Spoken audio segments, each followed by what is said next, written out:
Bom dia, bom dia. Bom dia, professor. Acordou? Tá acordada?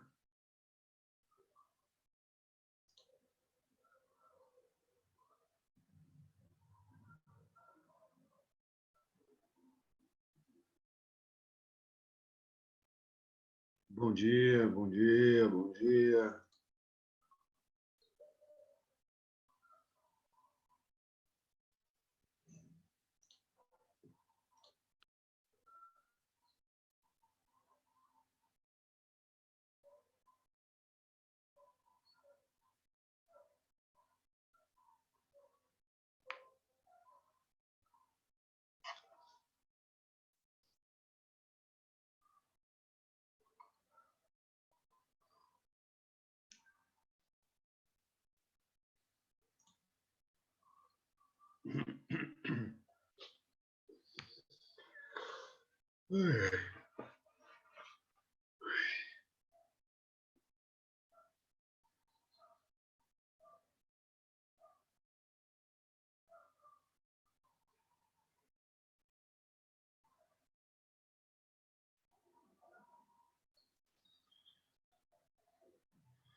Bom dia, bom dia, bom dia. Vamos acordar, vamos acordar. Bom dia.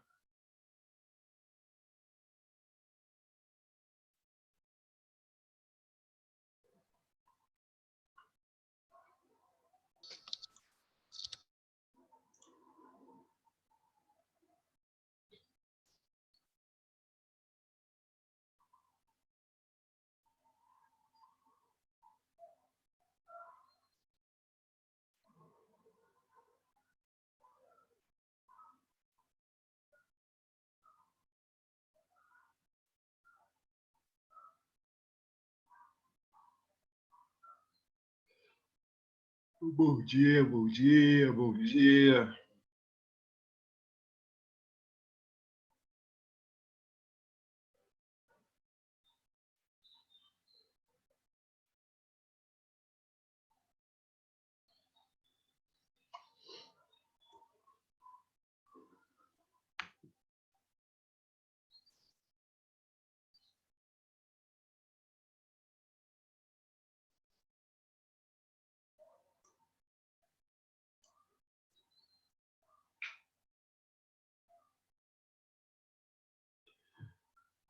Tem alguém aí? Alô, alô, alô. Bom dia, muito bom Bom dia. dia, professor. Bom dia. E aí, como é que vocês estão? Bom dia. Bom dia. Para mim só aparece a Isa aqui.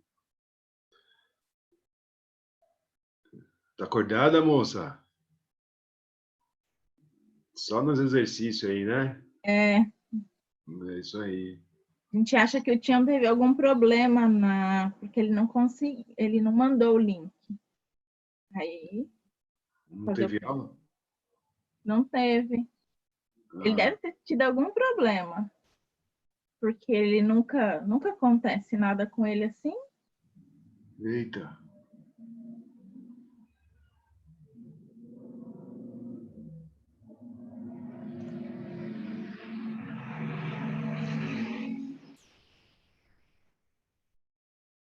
Se eu soubesse aí, você podia ter entrado antes, né? No lugar dele. Aí, Pois é. chegou. Bom dia, professor. Bom dia, meu querido. E aí, como é que vocês estão aí? Estudando muito? Rachando aí de estudar? Preparados? Cadê a galera? Cadê a galera? Tá tudo dormindo. Ligou aí, foram dormir? Cadê vocês? Aí, ó. Eu acho que o pessoal vai começar a entrar às 8h40, professor. Prof, na verdade, eu acho que tá todo mundo achando que hoje não tem aula, porque não teve Tião. Será? Todo Eu mundo acho que voltou a não. O dormir. Rubão mandou o horário ontem. Bom, não sei.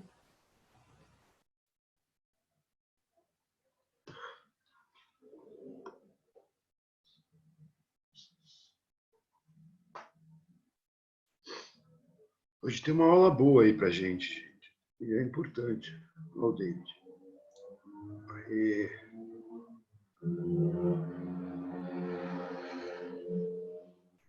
Cadê vocês? Cadê? Eu vejo só uma tela preta aqui com o nome de vocês. Agora tem dois. O Manuel, a Isa, o David apareceu. Fala, garoto.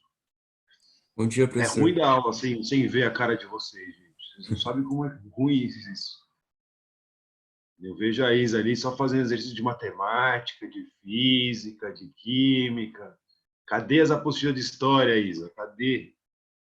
Cadê Meu Deus, os... se eu tivesse o mesmo trabalho que eu tenho com matemática, se a história me desse, acho que era melhor desistir, porque mais uma matéria não dava. Não seja por isso, a gente arruma trabalho, hein? Se quiser, a gente arruma, Não, hein? mas é que o nível de complexidade, para minha cabeça, é incomparável. Matemática e física não existe. Isso daí é um código secreto e a gente tenta aprender. Concordo plenamente, Isa. Concordo plenamente. Matemática e química e física, só Deus. Ainda mais se for a parte do Pimenta, é ET, é alienígena. Desculpa, lançamento oblíquo não entrou até agora na minha cabeça. Eu acho que é unânime essa opinião difícil, né? sua, Isa. É difícil. Eu não estou desmerecendo, tem sua importância, né? E acho que tem pessoas muito competentes para essa área, que não sou eu. O David domina aí, ó, professor. Ó, que bom, hein, É meu? só, Domino só... sim. É que você não viu minhas tabelas ainda. Eu vou te mostrar o atraso depois. Isso vai deixar o menino com medo do atraso? Nossa, me fale. Falar em atraso... Você vê a tabela dele, você sai correndo. Atraso e cursinho é sinônimo. Isso é normal. Mais pra frente, vocês começam a ter que decidir aí pra onde que pula, o que não pula, o que fazer. Professor, nem te falo. Na sua matéria, dos 10 capítulos, eu só consegui fazer 2 até agora. Olha só, tem que fazer, hein? Eu sei, Tá caindo, eu eu falei sei. pra vocês, tá caindo, hein? Prof, você foi muito malvado nas questões de hoje do simulado? Então, eu ia falar disso agora. Eu queria depois que vocês me dessem uma opinião, tá? Ok. Eu fiz, quem assistiu às aulas, prestou atenção nas aulas, e tem que ter estudado o que eu passei para vocês. Eu acho que tá, assim, não está tão tranquilo, assim, tranquilo. Olha, eu vou falar, não é uma prova simples, né? Eu acho que seria muita maldade também eu fazer uma prova muito simples e fácil, assim, seria também muito perda de tempo, né? Já que vocês estão aí ralando, estudando, assistindo a aula. Eu coloquei o que eu achei importante. É difícil selecionar, né? Só 4 questões. Vocês têm 1 milhão de outras questões aí de física, de química. Aí eu coloquei umas questões que envolvem aí os seus conhecimentos. Vamos ver o que vocês acham. É difícil também ficar criando questão, né? Eu gosto, mas vamos ver o que vocês acham. Aí depois vocês me passem, tá? O que vocês acham. Como Ok, é que prof. vocês pensam aí? Tentam. A ideia é assim, vejam que lá no simulado vai estar assim, o assunto que eu acho principal até agora, o que a gente estudou até agora, tá? Como eu mostrei para vocês naquela lista de exercícios, aquilo cai, né? E tem caído nos últimos vestibulares. E aí eu tentei criar uma forma aí de vocês, ao mesmo tempo, estarem revisando, prestando atenção na questão e lembrando do que tem que estudar também, tá? Fica até porque vocês guardam aí lá para o futuro, quer fazer uma revisão, nossa, tem aquela questão que foi legal, não foi, esse assunto eu fui bem, esse assunto eu já não sei, aí vocês... O simulado é mais ou menos isso, né, gente? Para vocês avaliarem como é que vocês estão em história. Esse assunto eu domino, toco para frente, esse assunto não precisa revisar, fui bem, fui mal, estou pensando nisso. Eu acho que assim, gente, estava falando ontem, tocou aqui, eu estava falando ontem, né, tentando falar com o Rubão, História, geralmente, é uma das matérias que o pessoal vai bem, né? Vocês vão bem no vestibular, né? Não vejo muita gente, nossa, história foi o que me separou aí, o que me eliminou, e etc. Então, nesse sentido, eu estava pensando, poxa, dá para ir melhor, né? Então, tem gente que de 10 faz 8, por que não faz 10, né? Por que não tirar 10? Eu acho que é mais fácil, se a gente tivesse, de repente, mais uma aulinha, de repente, se a gente tivesse um plantão, tirasse essas dúvidas, sabe? Acho que é mais fácil, igual, sei lá, física, vocês fazem aí 7, 6, 7. Mesmo como se tivesse mais uma aula só, eu não sei se vocês iriam para 10.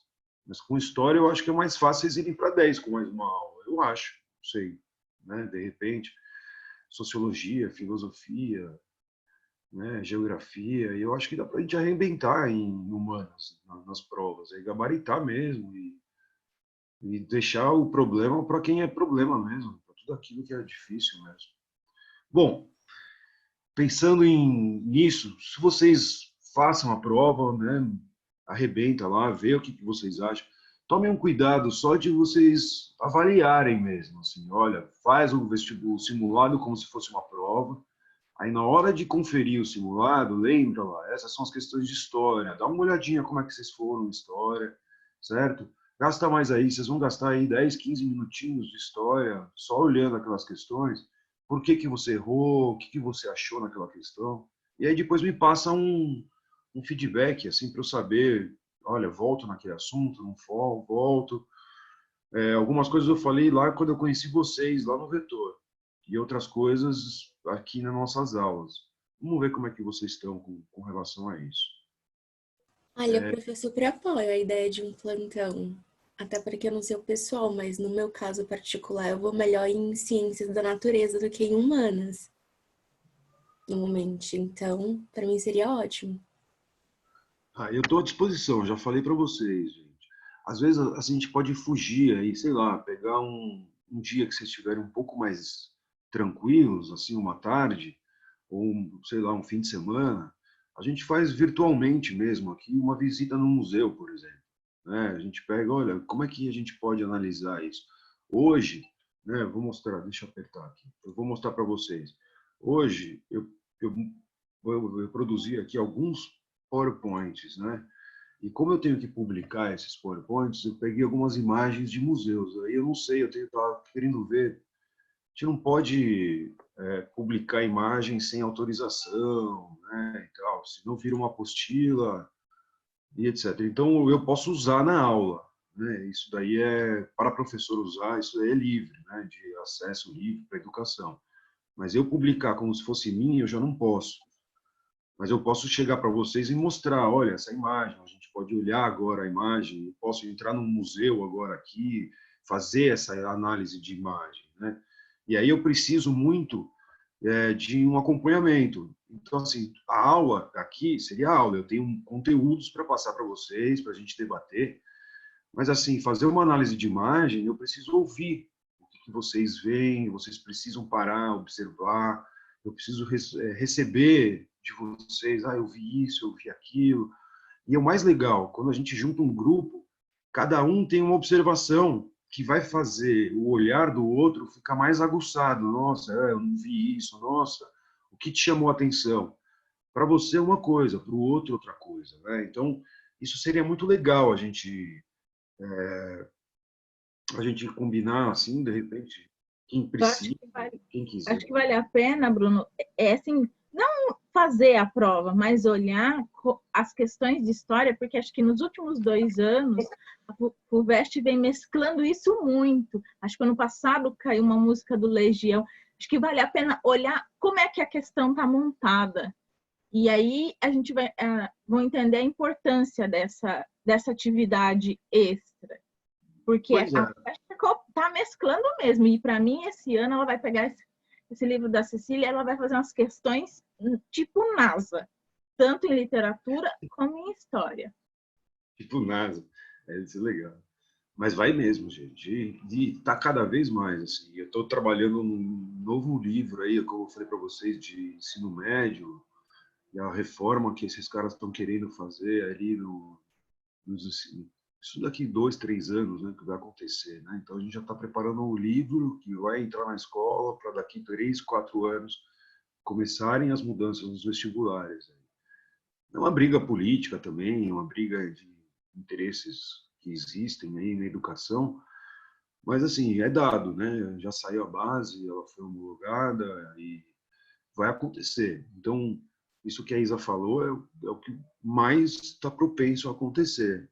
É difícil, até a gente está produzindo aqui o livro, escrever, você fala, nossa, não cai mais assim matéria no livro igual eu estou dando aula, né? Eu estou dando aula porque eu acho que esses conteúdos são importantes, mas eu acho que assim vai falar sobre o mundo do trabalho, vai falar mais sobre então assim, o mundo do trabalho envolve geografia, filosofia, sociologia, né? Não tem envolve medicina, né? Olha aí os médicos trabalhando, envolve tudo, né? Trabalho. Olha eu estou trabalhando, vocês estão aí estudando, né? O que significa para cada um tudo isso? Trabalhar não é só receber um salário, né? No fim do mês, né? Trabalhar envolve muito mais do que, né?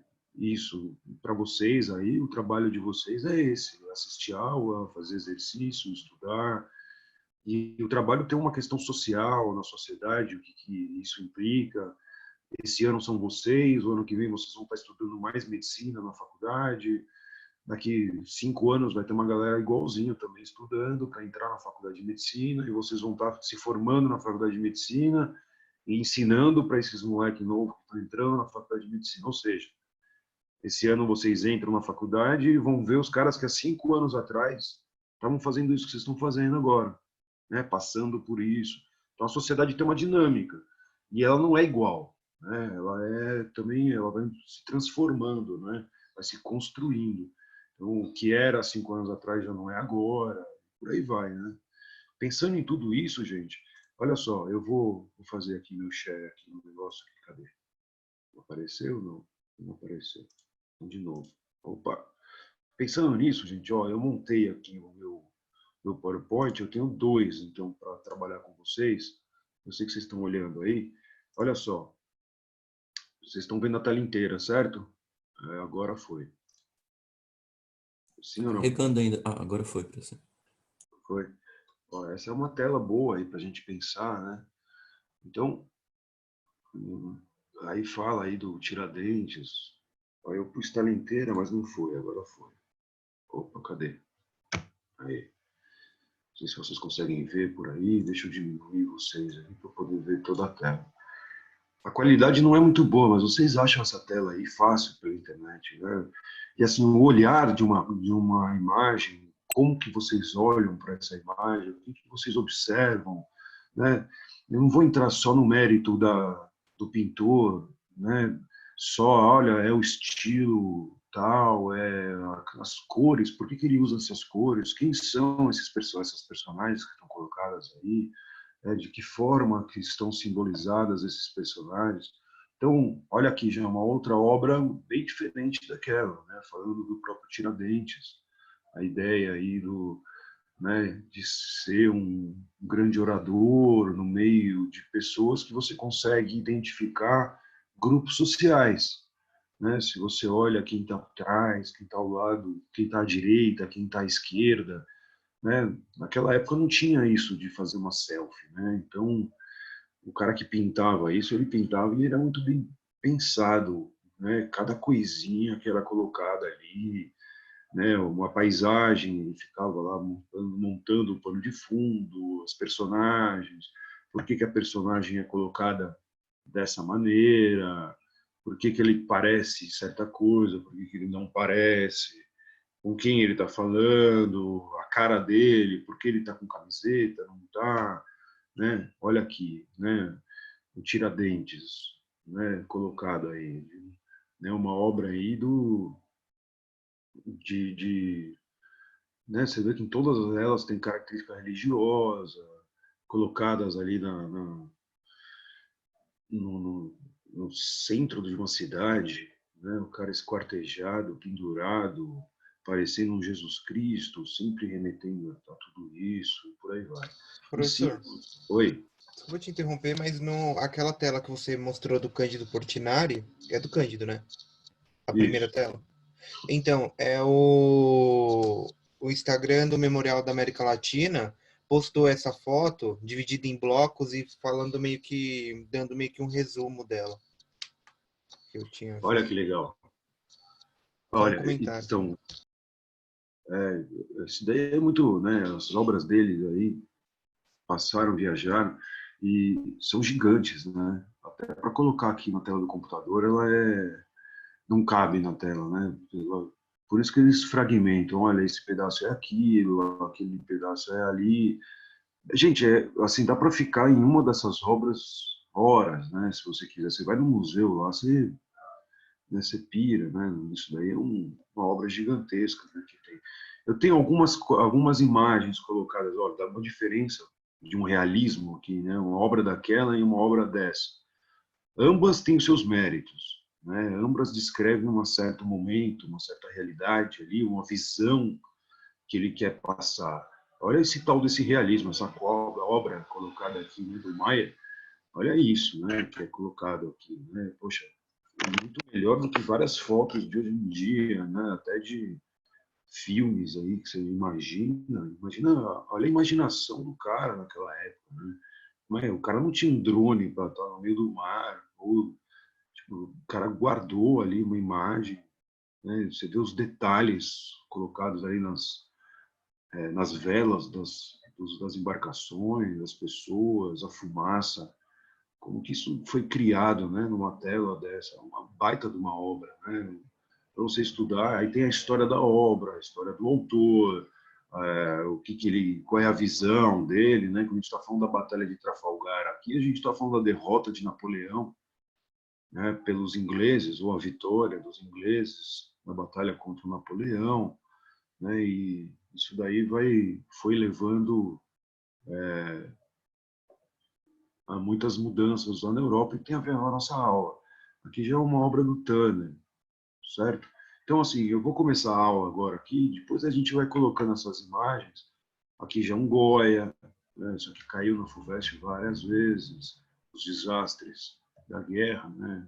O Goya colocando aí a invasão napoleônica sobre a Espanha, né? Bem diferente de uma foto dessa aqui, né? De uma vitória inglesa e tal. A guerra sendo colocada como uma tragédia, né? A invasão aqui, né? Dentro da Espanha. E aqui a rendição do próprio rei da Espanha, né? Perante o Napoleão, né? Se submetendo aí às decisões de Napoleão. Cada item que é colocado no quadro aí, gente, não está sem querer, né? Cada pintura, cada cor, cada imagem, cada escolha, na verdade, do autor tem uma importância simbólica. Imagina que as pessoas não tinham acesso naquela época a celulares e a imagens o tempo inteiro. Então, a pessoa via um quadro desse exposto em um certo museu, uma igreja, um palácio, além de simbolizar o poder, né, de você deter uma obra dessas, né, você ter ali um acervo gigantesco, as pessoas passavam, olhavam isso e gravavam isso na memória, né, com um simbolismo que fica, né, na memória. E o cara, o Napoleão, pede para pintar, né, essa cobra aqui, né, ele quer registrar o momento em que ele está aí derrubando o rei da Espanha. E por aí vai, gente. Eu fiz algumas imagens, então a gente vai dando uma olhada. Tudo bem? Vou voltar aqui, vou parar de... Opa, peraí, que eu apertei o botão errado. Opa, stop share e vamos para a nossa aula. Dúvidas, alguma coisa? Posso tocar o barco aqui? Vamos nessa. A aula de hoje, então, vou mostrar para vocês. Esse é um novo... Qualquer coisa me interrompam, tá, gente? Abra o microfone, que eu estou aqui direto no PowerPoint para vocês. Vocês me chamam. Bom, vamos lá. Abre aí. Vocês estão vendo essa telinha aí, vetor vestibular, história do Brasil, como sempre, a abertura, tudo bem? Sim. Então, essa é a apostila 2, ó. Acho que vocês estão vendo aí. Eu montei um novo PowerPoint agora, com todas essas aulas que eu vou querer chegar até aí, segundo o Reinaldo. Não sei se eu vou fazer um PowerPoint ou dois, tanta coisa que tem, né? Pelo menos o conteúdo vai estar aqui, tá? Para vocês estudarem, vocês têm a apostila, vocês têm o caderno de vocês, mas seria mais ou menos o que é o caderno, o que seria a minha lousa, tá? Então, aula 13 e 14, a gente falou aí das tensões, dos conflitos na América Portuguesa. Aula 15 e 16, período pombalino, que a gente já falou, aula passada. E a aula de agora é a chegada da corte e essa vinda aí do rei de Portugal para cá. Então, a gente precisa ter uma conversa disso daí, gente, né? E nos situarmos aqui o que aconteceu. O Brasil, desde sempre, nunca foi, né? Então, pensando nas aulas passadas aqui, o Brasil nunca foi algo, né, um país tropical abençoado por Deus, nunca teve nada.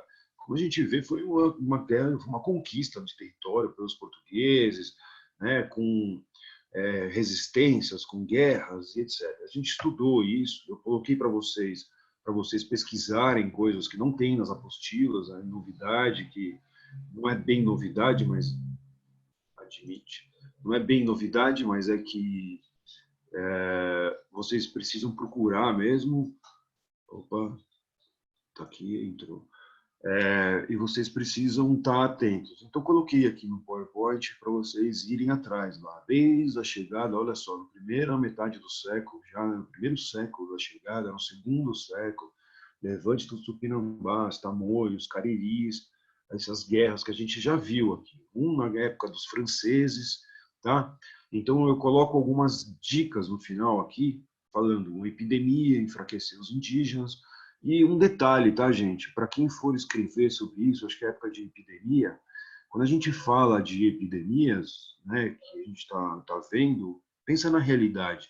Olha a crise econômica que está gerando, está sendo debatida, pelo menos, né, uma das questões que está sendo debatida aí é a crise econômica, né? O emprego, né? Muito se debate aí, por exemplo, uma briga que está sendo interessante de ver aí entre o Bolsonaro e o João Dória, né? Pô, nossa realidade, o governador de São Paulo e o presidente do Brasil, certo?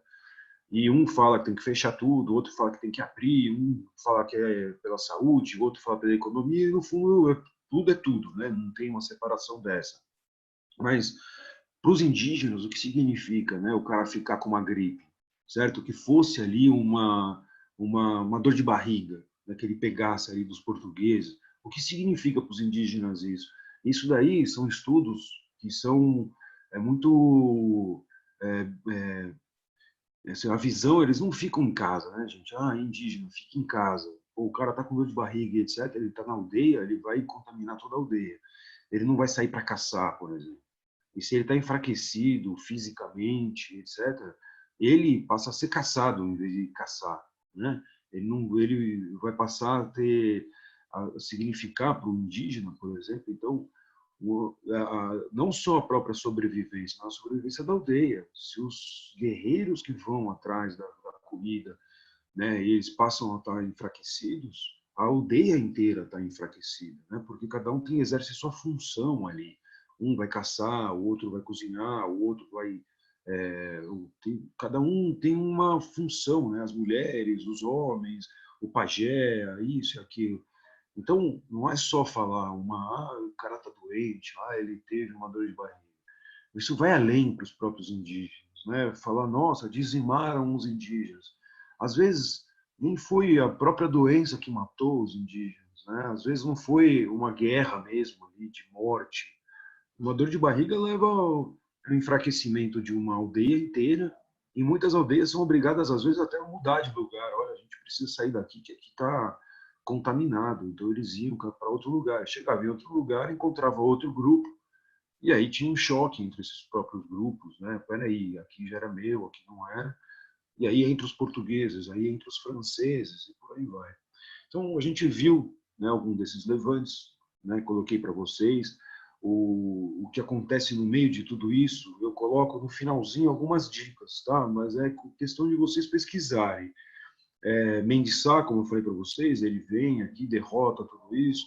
Randstaden, para quem conhece, uma grande obra, eu coloquei já isso para vocês, né, falando, ele vem nessa missão dos franceses para o Brasil e acaba entrando, conhecendo melhor os indígenas e acaba até sendo preso, né, por uma época pelos próprios indígenas. Depois ele consegue, ao fim dessa guerra aí dos Tamoios, volta para a região de Alemanha e produz uma bela de uma obra aí, bela de uma obra no sentido de ser uma obra histórica, não que está escrita bonito, nem feio, nem nada disso. Sobre o contato com esses povos, né? A visão, portanto, dos europeus daquele momento com aqueles povos. E que fica hoje para a gente estudar, né? Dar uma olhada sobre aquilo. É uma obra interessante de se pensar. E fala de alguns grupos canibais, né? E etc. Então, coloquei para vocês aqui nesse PowerPoint, né? Para vocês terem isso. Vamos lá para frente. Então, e seguindo para a nossa aula. A Isa tinha me pedido isso, aula passada. Eu estava falando para vocês o que significa ser nativista e do que significa ser separatista, certo? Umas eu falei aí, Beckman, Emboabas, Mascates, Felipe dos Santos, ou seja, você percebe que eu saí daquelas questões apenas de grupos indígenas e fui para revoltas aí já de colonos contra a própria metrópole, e chegando já no século XVIII, né, a gente começa a perceber já as questões das inconfidências, conjurações, e hoje, se der tempo, a gente fala da pernambucana também. Influência, portanto, do iluminismo, né? A independências na América que vão começar a acontecer e etc. Revolta dos Beckmans, coloquei para vocês, que foi ali uma separação, Então, Inconfidência, falei para vocês da Inconfidência, não falei? Aula passada, tá aí, Inconfidência Mineira, certo? Falei o que significava lá. Então, sempre que vocês forem estudar, professor, o que significa ter esse PowerPoint? Significa como que eu gostaria que vocês tivessem no caderno. Vamos estudar a Revolta dos Beckmans, vamos estudar a Inconfidência Mineira. Onde foi? Então, primeiro, localiza, Minas Gerais, causas, né, o porquê que aconteceu, qual era o contexto que se vivia. Então, a época da mineração, da crise da mineração. Na crise da mineração, tinha uma tal de derrama, uma cobrança de impostos, né, daqueles que deviam, ou seja, aqueles que não conseguiam cumprir com aquilo que a coroa cobrava. Influências externas, influências internas, né? Então, e o que levou esses caras a se insurgirem ou se juntarem contra a própria coroa. Então, vocês anotem isso no caderno. Onde, quando, ou seja, o quando é o contexto do lugar, o contexto geral, e aí vocês colocam qual que seriam as propostas. Essa proposta é uma novidade, né? Então, a proposta para aquela época, que até uma república, a ideia de você se separar de Portugal, a ideia de você desenvolver a região de Minas Gerais, essa ideia de ter uma maior liberdade, portanto, são influências estrangeiras, não surge daqui, né? Vem direto da Europa, ou seja, das ideias iluministas, portanto. Como a gente sabe, todos os movimentos foram, né, reprimidos. A gente tem uma questão importante que foi a delação, né? O Joaquim Silvério dos Reis dedurou todo o movimento, que acabou nem saindo, né, às ruas, e a gente viveu aí no Brasil, está vivendo no Brasil esse momento aí, quem é delator, né, a delação premiada, isso aí foi muito debatido nos últimos tempos, e é bom a gente ficar atento também sobre isso nos vestibulares, tá bom? Então, seguindo em frente, gente, opa, vamos lá.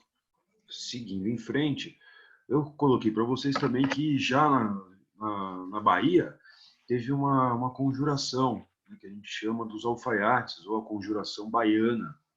E lá, as causas, diferente do que aconteceu. Oi? Quem me chamou? Lá, O diferente mic de alguém deve estar aberto, professor, isso. Tá. Tocou um barulhinho aí, eu não sei o que é. Diferente da Bahia, diferente de Minas, né, é bom a gente comparar uma com a outra. Mesma coisa, causa, influências, objetivos, propostas, principais líderes e o que aconteceu com o final. Bom, isso aí a gente debateu a passada.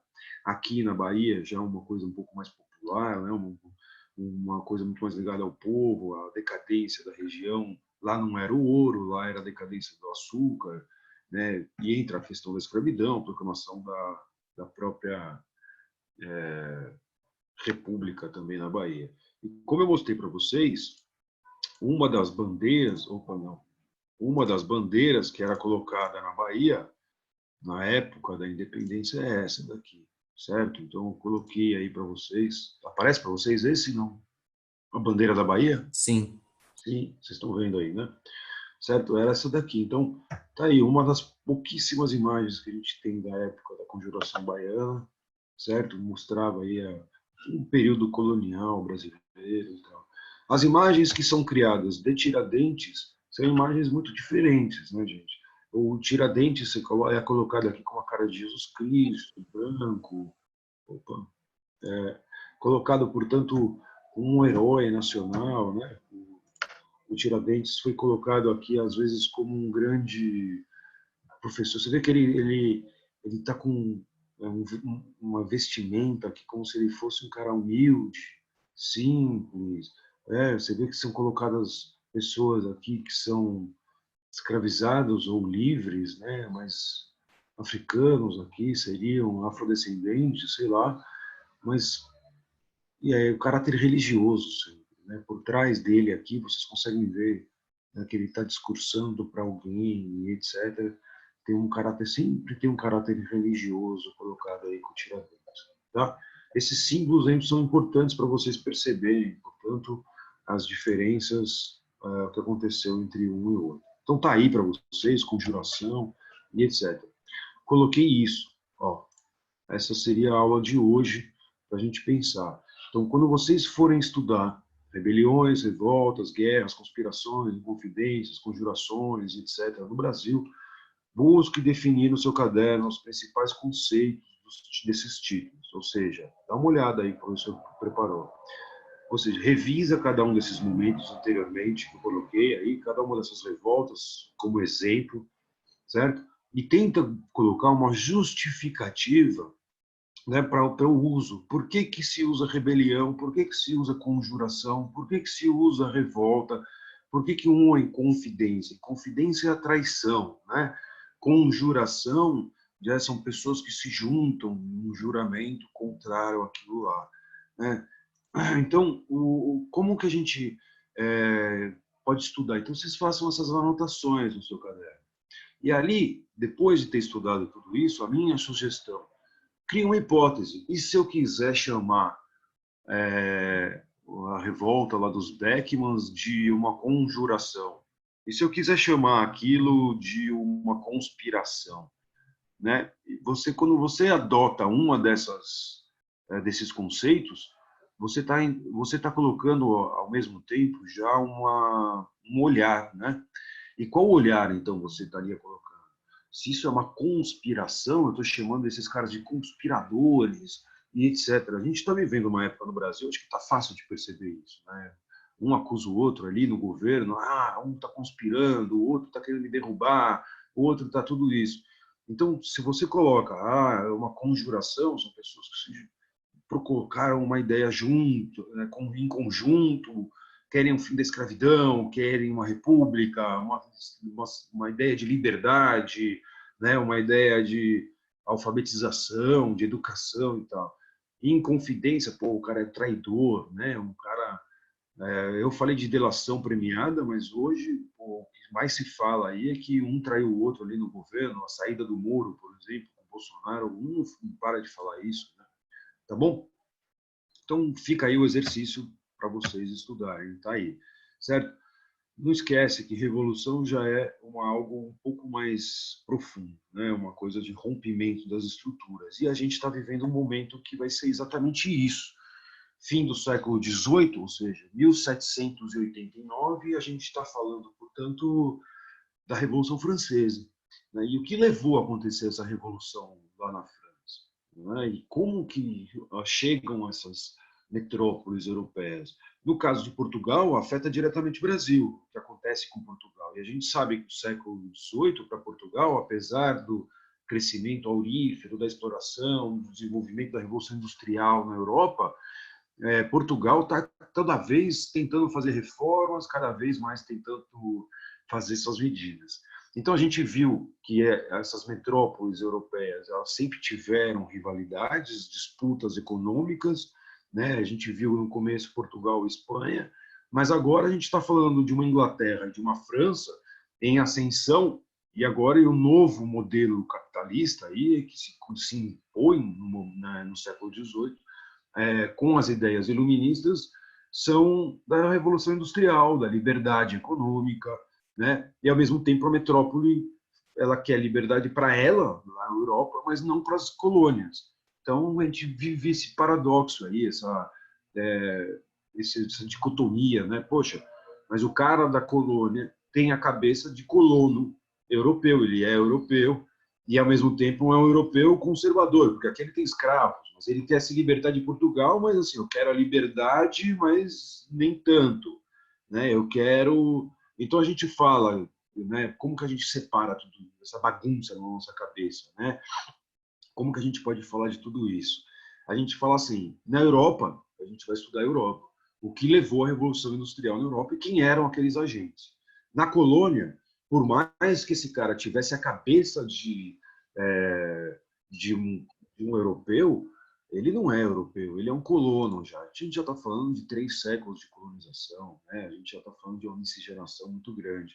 E aí a crise que foi levada no século XVIII para Portugal levou aí algumas medidas de mudança, de transformação.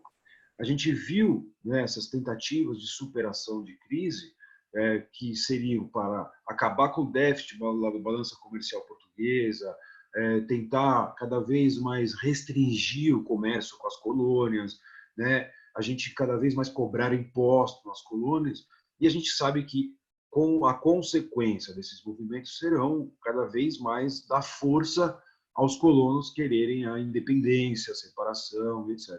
Ao mesmo tempo, então, que as metrópoles tomam atitudes cada vez mais autoritárias, centralizadoras, mais ainda, cada vez mais em busca de resolver o problema dela, ela ganha um grande problema que vai ser perder as colônias, né? E a discussão que entra na época da Revolução Francesa, que é, poxa, peraí, vamos dar liberdade nas colônias, mas manter essa relação ainda exclusiva com as colônias, desde que os colonos lá toquem o barco e resolvam um plano político, mas economicamente ainda sejam dependentes da exportação, né, da metrópole. Para se industrializar, eles vão depender da Europa, e isso vai ser interrompido de uma forma brusca, de uma forma drástica. Qual é o mote dessa mudança? É a Revolução Francesa, certo? A Revolução Francesa fala, peraí, não deu tempo, derrubaram reis, caiu todo mundo, mataram o rei, por aí vai. Tá? Então eu vou chegar nesse momento e mostrar como que isso daí teve repercussão aqui no Brasil. Breno, você levantou a mão, manda lá. Professor, só uma dúvida. Você vai ainda explicar em confidência, né? Já foi, né? A gente falou bastante a aula passada, certo, Breno? Então, só uma dúvida. Eu não entendi muito bem o que são os contratadores. Eram os ricos, eram os colonos que contratavam, tipo... Eram pessoas... Onde está isso? Aqui? É. Esses contratadores, esses contratadores eram pessoas que tinham o direito, o aval da metrópole para, né, aqui, ter terras, no caso, assim, quando era encontrada uma grande jazida de ouro. Essa jazida era dividida, então não é sua, eu achei, é meu. A metrópole já tinha definido tudo isso, como que isso ia ser dividido aqui. Então, olha, eu vou dividir a exploração do ouro ali naquela grande jazida, né? Tem uma montanha que tem muito ouro. Então, peraí, você faz um buraco daqui, tem uma caverna dali, eles dividiam esses pedaços, esses lotes de terra. E a partir de então, assim, olha, eu dou o direito a um cara, esse cara fica responsável em cobrar impostos, em dividir mais pedacinhos pequenos e, ao mesmo tempo, contratar também mão de obra, escravizados, etc. E também levar, né, para o litoral para exportar lá para Portugal. Esses caras, portanto, são ligados diretamente à administração da metrópole, tá? Está colocado aqui. São pessoas, então, esses contratadores, esses fiscais, todos esses caras, quando eu coloco aí para vocês, eu estava escrevendo isso porque até então, quando a gente chega aqui na mineração, a gente só tinha estudado o ciclo do açúcar. Isso não existia aqui, não tinha essa necessidade de ter uma administração tão desenvolvida comparada com a sociedade do açúcar. Então, eu coloco para vocês, né, a ideia desses caras que alguns poucos enriqueceram, queriam criar a sua própria fabriqueta aqui, né, queriam criar a sua manufatura, o seu próprio processo de produção aqui. Tudo bem, Breno? Entendi, professor. Obrigado. Então, voltando lá, turma, esse é o caderno de vocês, já pedi para vocês terem isso no caderno de vocês. A Europa vivia esse tal de antigo regime, certo? Que vai ser encerrado definitivamente lá na Europa pela Revolução Francesa. Começa a Revolução Francesa aonde, professor? Na França. Aonde, professor? Em Paris. Mas a Revolução Francesa ela vai tomar um rumo de transformar o planeta inteiro. Nossa, professor, mas a Revolução Francesa que aconteceu em Paris, só em Paris ela foi mundial.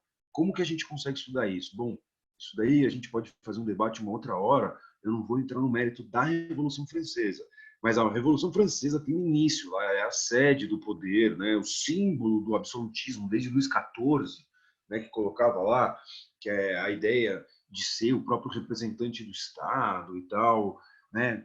Eu vi muito debate agora há pouco de alguém falar aí o Estado sou eu, né? No caso aqui falaram a Constituição sou eu, é o oposto, certo? O rei absolutista, quando é colocada essa frase na boca do rei lá do Luís XV, né? No fundo, não é o XIV, quando ele coloca lá o Estado, né? Sou eu, e na verdade o rei é mesmo o Estado, tá? Então, assim, muito se debateu aí, eu vi jornal aí falando besteira naquela época. A gente está falando, por exemplo, da época da Revolução Francesa, o rei e a rainha, uma das crises da Revolução Francesa foi que o rei e a rainha não conseguiam gerar herdeiros, por exemplo. A rainha, né, a dona rainha não gerava herdeiros.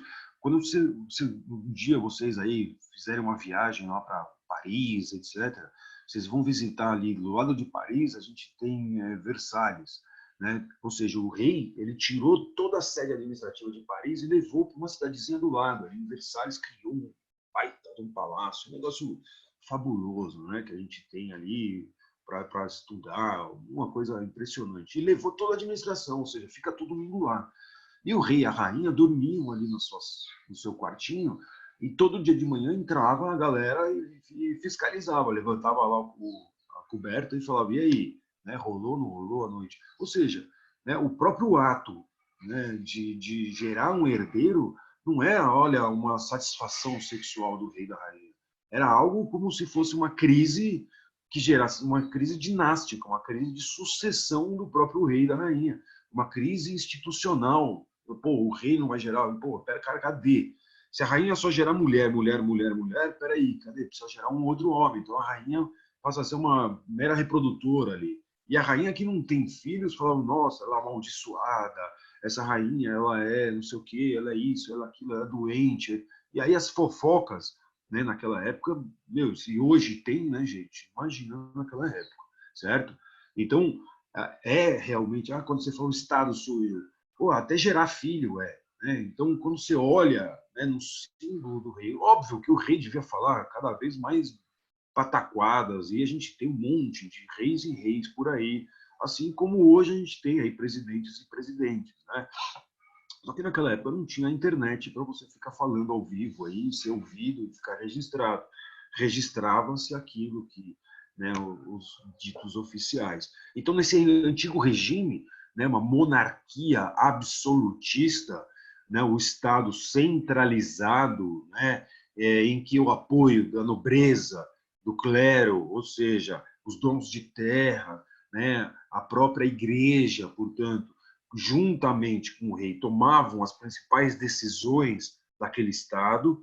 Isso daí significava ter o privilégio político, portanto, certo? Justificativas religiosas para ter esse privilégio, justificativas aí autoritárias, porque controlavam exércitos também, e eles dominavam nessa centralização e além da própria política, ia também no âmbito econômico, ou seja, né, ter o exclusivismo do comércio com as suas colônias, né, o monopólio comercial e etc. Enquanto que a sociedade, né, além da aristocracia e da igreja, viviam ainda uma grande transformação com a ascensão da burguesia. E a burguesia se enriqueceu demais, né, nesse período todo, desde lá da grande revolução comercial ao fim da Idade Média. E a gente percebe que essa burguesia fortalecida economicamente vai buscar o fortalecimento político. E a Revolução Francesa é exatamente a revolução burguesa, com apoio do povo.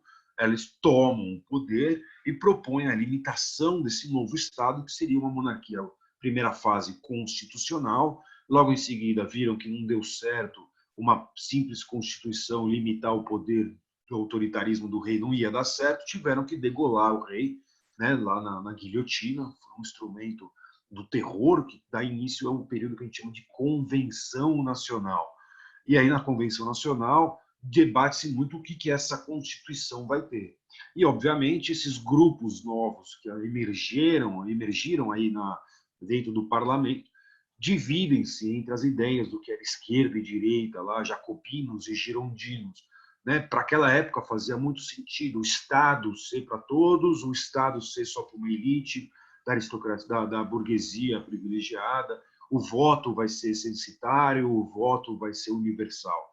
Esse grande debate durante a Revolução Francesa levou a uma crise também, né? Uma época dos jacobinos, que foi a fase do terror, é sucedido pela fase, logo em seguida, dos girondinos lá, né? Robespierre mesmo acaba sendo derrubado. Robespierre, um grande líder jacobino da fase da Convenção Nacional, portanto, de uma república proclamada na França, ele mesmo é degolado pela própria guilhotina, né, pelo próprio instrumento, o final ali do período da Convenção, né, do terror jacobino.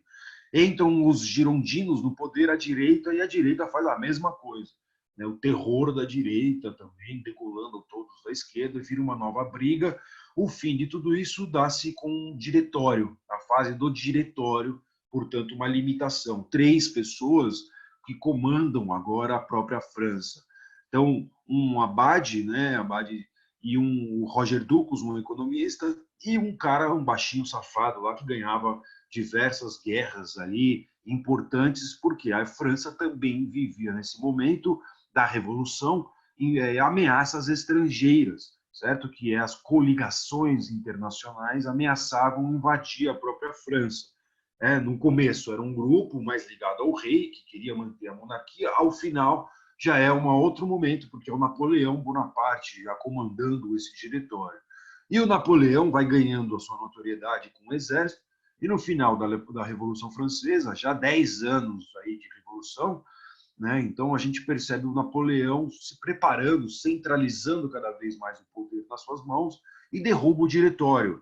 Lá em novembro de 1799, né, o famoso golpe do 18 Brumário, portanto, coloca o Napoleão Bonaparte no poder.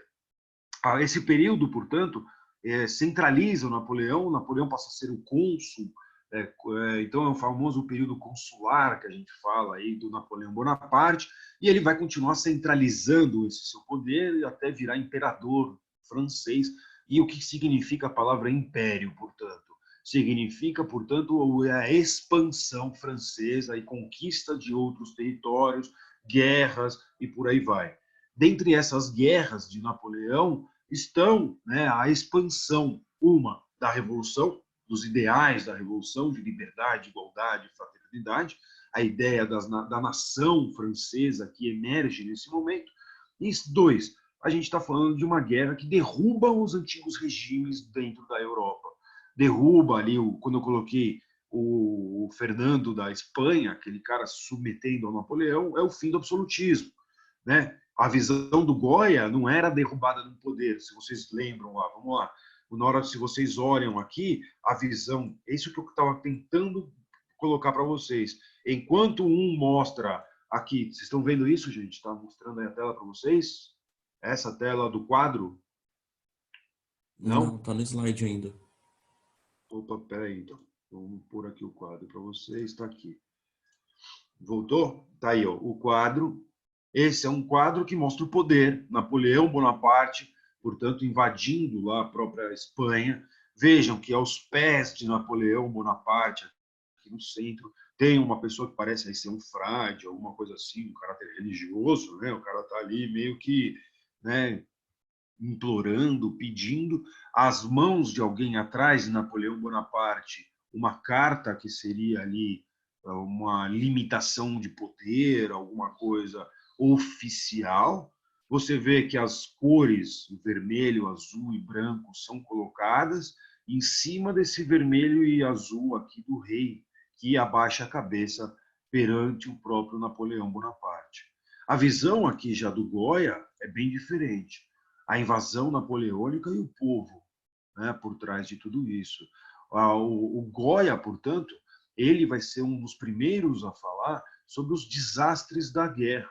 O que foi essa guerra, né? O Goya, portanto, ele está falando que as guerras napoleônicas foram os horrores sofridos pelos espanhóis, né? Esse Goya, que vivia uma época de grande criação, o Goya ele vai ser um cara que vai começar a sofrer e viver muito de forma muito agoniada, né? Ou seja, ele começa a produzir outras obras e ele deixa registros, né, de mostrar que a arte agora, em vez de exaltar a guerra, como faziam os gregos, olha lá na guerra de Troia, olha lá na invasão, como faziam os fenícios, os persas, exaltavam o imperador e etc. O Goya agora vai colocar a guerra como sendo uma tragédia, né, humana, uma conduta de pessoas ali, né, que estão se matando, digladiando aqui, sem se conhecer, sem saber o que é. Né? Tem uma alusão do cara aqui no meio. A imagem que está para vocês é a do Goya, certo, gente? Certo? No meio aí você vê a luz, né, onde está o quadro. Quando você olha para esse quadro, então é aquilo que eu falei para vocês. Olhe para o quadro, tem uma parte mais escura, tem uma parte mais clara, tem um cara no meio ali que está vestindo uma roupa, as cores dele parece que é onde bate realmente a luz, né? O gesto que esse cara está ali, ele remete a alguém que já foi parado numa cruz, certo? Atrás dele, alguém ali com gestos, com a mão no rosto, abaixo dele, ali no sovaco dele, né? Alguém que parece ser já um caráter religioso. Então, o Goya ele vai traçando, né, características de ao chão as tragédias da própria guerra. Você percebe que os soldados não precisam ter rostos, as pessoas têm rostos, né? Então, os soldados aqui podem ser colocados até de costas, né? E os soldados como um instrumento, assim, você vê que a arma e o corpo do soldado é quase a mesma coisa, né? O cara é simplesmente, ninguém ali se conhece, nem sabe por que estão se matando. Então, a guerra ela é mostrada de uma outra forma aqui, como mais um desastre. O contrário do que pintava o Napoleão. Eu sou o grande Napoleão, invadi a França, submeti o rei aos meus poderes, estou expandindo a Revolução Francesa e por aí vai, certo? Então, seguindo em frente, na nossa aula aqui, né, falar de iluminismo, falar de tudo isso, a gente... Peraí que eu preciso compartilhar de novo aqui com vocês. Vocês me viram aí? Tá todo mundo aí? Vocês estão aí? Alô, alô? Bom dia, pra caralho. Achei. Vocês viram que a gente viveu em Portugal um período de reformas, né? Pombal, Marquês de Pombal, né? Que mudou bastante as características dessa exploração aqui, inclusive, né? No Brasil. E isso aqui a gente já conversou, tá, gente? Coloquei nesse PowerPoint para juntar tudo isso e mostrar, então, quais são as consequências desse período. A gente viu que o Pombal tentou, né, fazer aqui no Brasil uma nova mudança, um período aí de reformas, teve uma briga muito grande, então, para os vestibulares, você vai estudar o período pombalino, vai sempre falar ali que o Pombal ele tentou criar manufaturas, ele vai liberar os cultos religiosos, ele vai viver um período que foi do terremoto em Lisboa, e o grande sobrevivente, que é o rei Dom José I, casado com a Dona Maria, que vai ser a tal da louca, ele vai expulsar os jesuítas daqui e querer ter mais liberdade da educação, né, aqui no Brasil, tirar a educação do controle dos jesuítas e por aí vai. A gente fala do fim do período pombalino, então, portanto, que é a época da Revolução Francesa.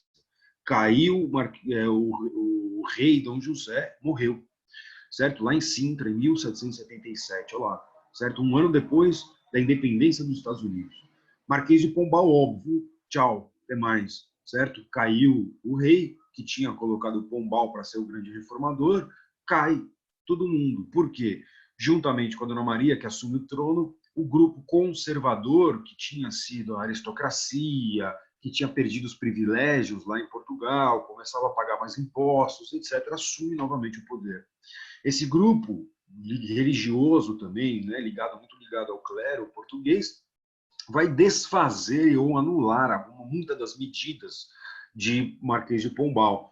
E uma das grandes medidas aí que a Dona Maria faz é o alvará, famoso alvará de 1785, que proíbe as manufaturas aqui na colônia. Então, aquela certa liberdade, né, que a gente já estava debatendo até nas Inconfidências, certo? Aqui foi proibido novamente. E, além de ser proibido, o que tinha instalado no Brasil foi destruído, né? Fechada. Então, olha só, eles lutam por maior autonomia lá na Europa, mas nas colônias, cada vez menor autonomia. Então, dá uma certa liberdade e volta atrás. Obviamente que isso daí vai levar os colonos a cada vez mais criar um sentimento contrário a Portugal. Mesmo aqueles caras que eram ligados ao rei de Portugal, né, e etc. Olha que legal, o rei está reformando, dando liberdade aqui.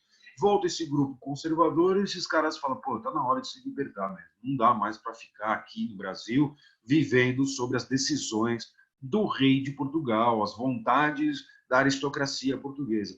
Surge, portanto, agora aqui a questão principal da nossa aula, já está acabando a aula, né? A questão principal da aula de hoje é: eu posso começar a falar neste momento, nas nossas aulas daqui em diante, sobre a questão de nação. O que é nação, né? O que é ser brasileiro, um sentimento nacional, um sentimento de ser independente, portanto, de criar aqui um Estado próprio, de ter uma Constituição própria. Poxa, eu não quero mais ficar submetido ou sustentar os privilégios da aristocracia e do clero lá de Portugal. É uma briga de Portugal lá, da aristocracia e do clero, com a burguesia de Portugal, não com nós aqui da América. Vejam, a independência dos Estados Unidos já aconteceu, né? A gente está começando a ver levantes acontecendo na América inteira. As ideias estão sendo cada vez mais estimuladas pela independência. Presta atenção, anota no seu caderninho aí, meus queridos. A Revolução Industrial aconteceu na Inglaterra, certo? A Inglaterra perdeu sua colônia maior, que era os Estados Unidos. Perfeito? 1786. A Inglaterra, portanto, Revolução Industrial, perdeu sua colônia. Poxa, o liberalismo agora de vento em popa. Eu já não tenho mais colônia, não sou mais metrópole. Eu vou apoiar todos os movimentos independentistas pela América e pelo mundo inteiro. Por quê? Porque se eu sou, né, agora o maior destaque da Revolução Industrial, né, eu sou o primogênito aí da Revolução Industrial, eu quero mercados. Se eu quero mercado, pô, cada vez menor aquele mercantilismo, para mim é mais interessante. Se o Brasil ficar independente, se a América Central, se a América Espanhola, se todo mundo, a África, a Ásia, se libertarem daquele monopólio do pacto colonial, são mercados que me fornecem para matéria-prima e que compram meus produtos industrializados. Então, é o primeiro apoio. Então, você vê que aquela briga lá na Europa começa a ser dos capitalistas industriais, dessas ideias cada vez maiores de independência, de separação, vão rachar mesmo a Europa, que vai ser a própria Revolução Francesa. O símbolo é a Revolução Francesa, mas as ideias estão na Inglaterra, elas estão em Portugal, elas estão no Brasil, elas estão no mundo inteiro. A Revolução Francesa e o período napoleônico, a gente fala que é só a expansão da Revolução, certo? E o caso brasileiro é um caso à parte, tá? Que a gente vai perceber. O Brasil vai, não vai, porque o rei vem para cá. O Brasil vai ser independente, não vai. quem vai proclamar a independência do Brasil é o filho do rei. Olha que legal. Dúvidas? Levantar a mão, vamos lá, vamos lá. Mãozinha, eu vi uma mãozinha, não era? Não? Então, Oi, professor. anota aí. Manda, Professor, Breno. bom Manda. dia. Bom É o dia. Felipe.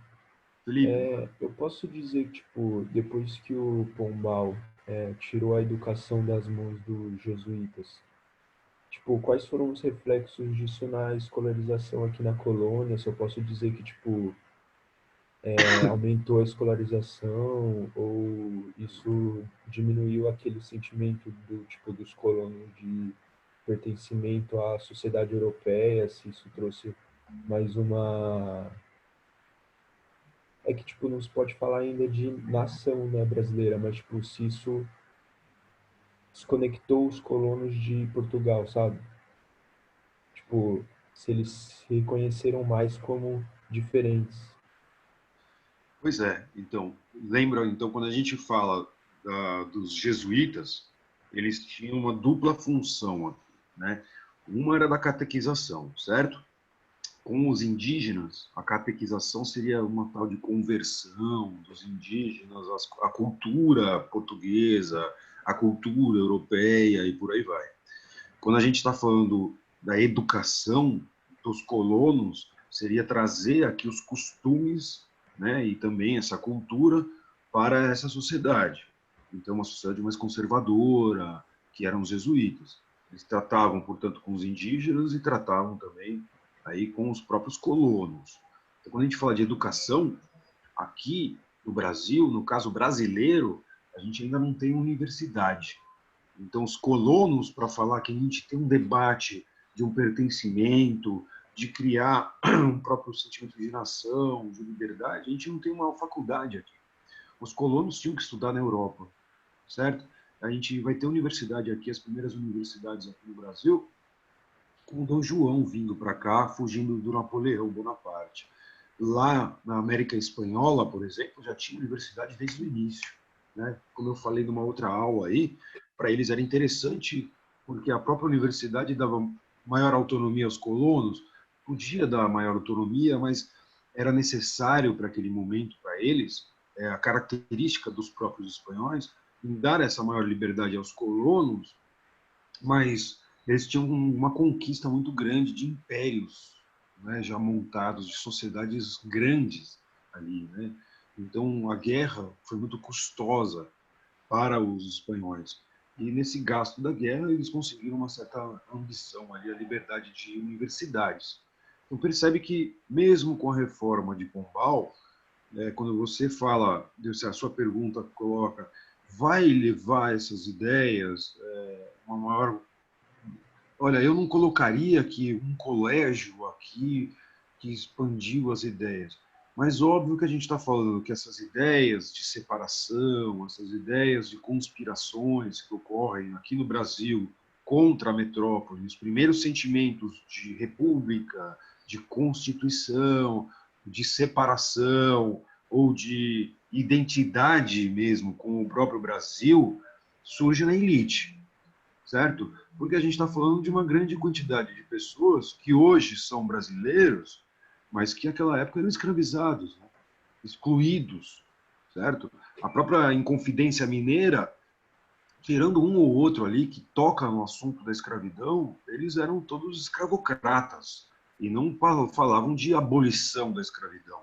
Ao contrário da América do Norte, que vai ser o grande debate após a independência, que leva à Guerra de Secessão, até meados do século XIX, até 1860, certo?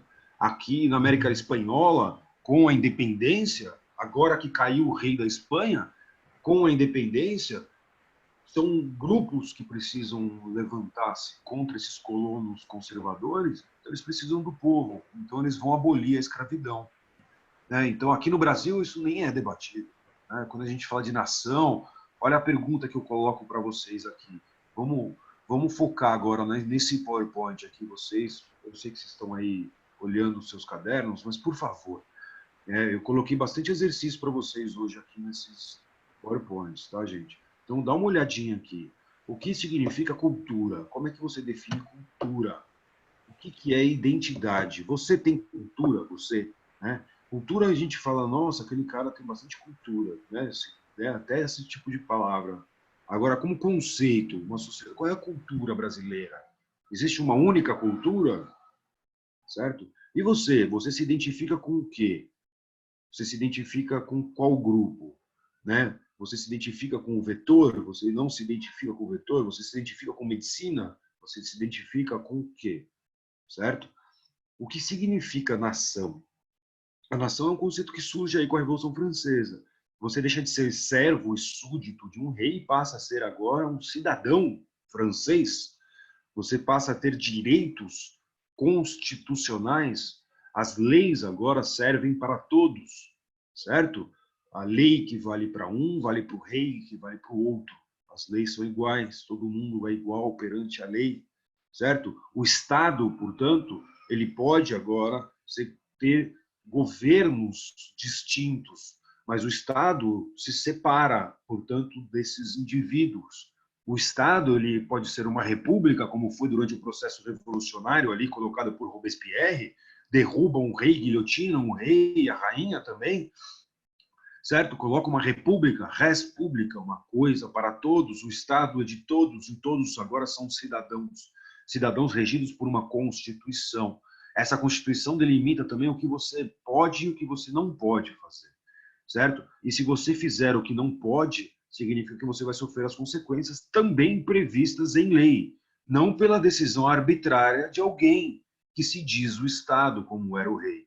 Ou seja, o rei poderia julgar o amigo dele de um jeito e outra pessoa de outro jeito.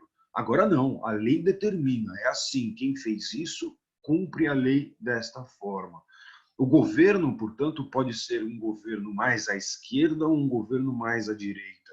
Um governo mais ligado ao povo, com votos universais, ou um governo mais ligado à elite industrial, com votos censitários.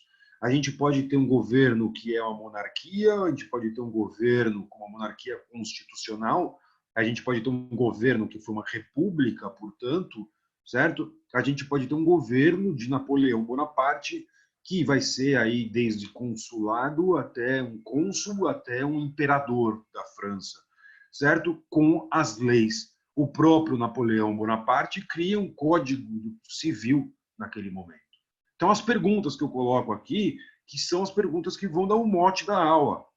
O que faz você se identificar ou falar que você é brasileiro? E aquele cara lá no Acre, lá? E aquele cara na Amazônia? E aquele cara no Rio Grande do Sul? O que te faz igual àquele cara? E o que te faz diferente dele? Mesmo sendo igual e diferente, todos nós somos brasileiros. E aquele indígena? E aquele outro? E aquela lá? O que nos faz? Aquele cara que está agora ali no Praça da Sé, deitado no chão, aquele indigente que está ali, sem teto, sem casa, não é ter uma casa que faz ele ser brasileiro. Certo? Ele é brasileiro também. O que o Estado brasileiro faz com essas pessoas? Certo? Qual é o dever do Estado com o seu povo? Certo? O que é um Estado rico? O que é um Estado pobre? Então, como que se constrói essa mentalidade? Porque as pessoas antes eram servas, súditas de um rei. Eu sirvo ao rei. Lá no final da Idade Média, os caras acreditavam que o rei até salvava as pessoas, certo? As pessoas tocassem no rei, achavam que ia ter a cura aí. Nossa, imagina se o coronavírus ali na Idade Média. Se eu tocar no rei, putz, salvei do coronavírus. Olha lá, né? O coroa, né? Ou seja, como que sai dessa mentalidade? Como é que se constrói uma ideia na cabeça sua? Que horas, assim, que você, né, alguém entrou aí, um mosquitinho entrou dentro do seu cérebro e falou para você, eu sou brasileiro, certo? Como em vez de você falar um mosquitinho X ou um mosquitinho Y que entrava na sua cabeça e falava, não, você não quer ser serva aí do Bolsonaro? Você não quer ser uma escrava? Você não quer ser... Como é que isso foi criado, né, e faz parte da nossa cultura nacional, né? Olha, ser brasileiro, ou como eu falo para vocês, moro num país tropical, abençoado por Deus, todo mundo reconhece o que eu estou falando. E aí eu faço algumas críticas. No período da proclamação da independência, então, que se criou um Brasil, ou, né, quando o Dom Pedro vai falar pela felicidade geral da nação, diga ao povo que eu fico, Aí, Dom Pedro ficou, olha que legal, então agora a gente tem um Brasil. Bom, é o filho do rei, né, que vai ficar. E vai... Olha só, o cara quase voltou para Portugal. Ele falou, não, eu fico com vocês. Né? Então, ficar com vocês, vocês quem? Os escravizados? São brasileiros hoje? Né? Então, então não, professor, não foi na monarquia então que criou essa ideia de nação, né, essa identidade do que a gente existe, foi na proclamação da República, né, ou seja, a construção do Estado brasileiro ali, aboliu a escravidão, então agora a gente tem uma república, nosso ídolo é Tiradentes, é isso, né? Vocês percebem que não tem uma resposta pronta, tá, gente? Eu não vou dar uma resposta pronta, não existe, quando foi? Foi ali. O conceito de nação, ele é e surge como uma prática de identidade da sociedade na Revolução Francesa, certo? Ele é um grande debate para a criação da ideia de cidadania no momento da Constituição. E esse momento, e essa ideia de nação, ela não é estática. Olha, foi ali na Revolução Francesa que criou a ideia de nação e é assim para o resto da vida. Não.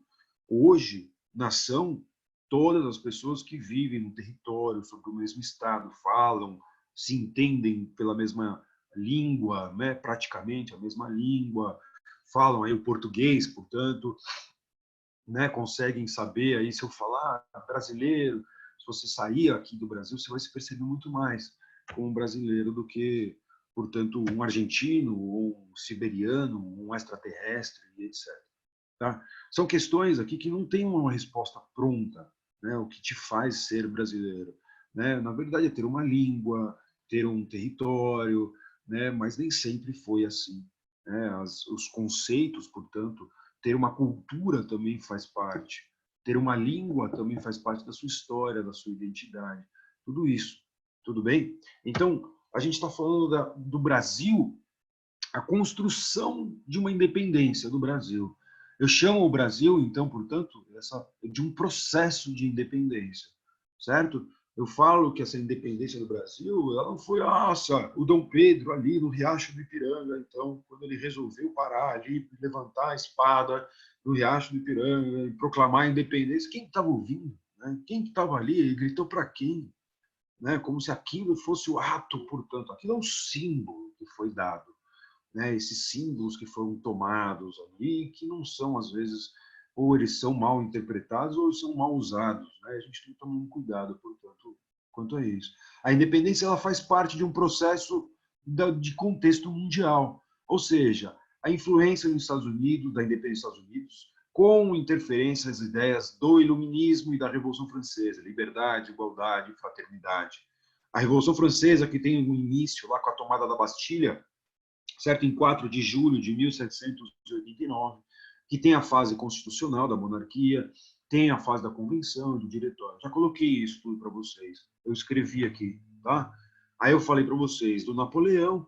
Lembrem que o Napoleão Bonaparte vai criar um Código Civil. E hoje se debate muito isso da reforma do Código Civil, por isso que eu coloquei aí, certo? As ideias de você ser cidadão, olha só, você tem os direitos e os deveres como civil, né? Os seus direitos individuais.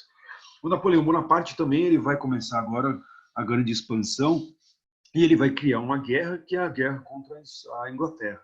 E ele vai tomar o primeiro pau dele lá, que vai ser a Batalha de Trafalgar, a famosa Batalha de Trafalgar, quando ele é derrotado pelos ingleses no mar, certo? E aí o Napoleão Bonaparte, portanto, toma sua primeira derrota, e essa derrota do Napoleão Bonaparte leva, né, aí o Bonaparte a tomar novas medidas, novas decisões.